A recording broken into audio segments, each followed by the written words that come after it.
তিনি বলেছেন তোমরা বেশি বেশি আমার উপর দরুদ পড়বে।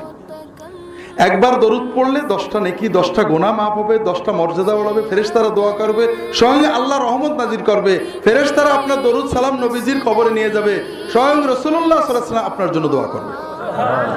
আর বেশি বেশি দরুদ পড়লে আল্লাহ অতিরিক্ত আরো 2টো বরকত দেবেন।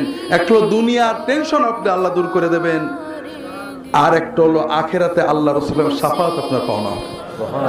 কাজেই প্রত্যেকে, নারী পুরুষ সবাই, অজু থাক না থাক, গোসল থাক না থাক, দরুদ শরীফ পড়ার জন্য, সালাম পড়ার জন্য অজু গোসল জরুরি না, থাকলে বলো, না থাকলে কোনো সমস্যা নেই। দাঁড়িয়ে বসে, রান্নাঘরে বসে, নাঙল ঠেলতে, রিক্সা চালাতে, সকল অবস্থায় দরুদ পড়বেন, বারবার দরুদ পড়বেন, অগণিত না গুনে পড়বেন।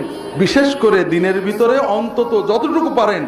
আল্লাহ রাসূল সাল্লাল্লাহু আলাইহি ওয়াসাল্লাম একটা হাদিসে বলছেন, মান সাল্লাল্লাহু আলাইহি ফিল গাদাতি আশান ওয়া ফিল মাসাই আশান হাল্লাত লাহু শাফাআতি।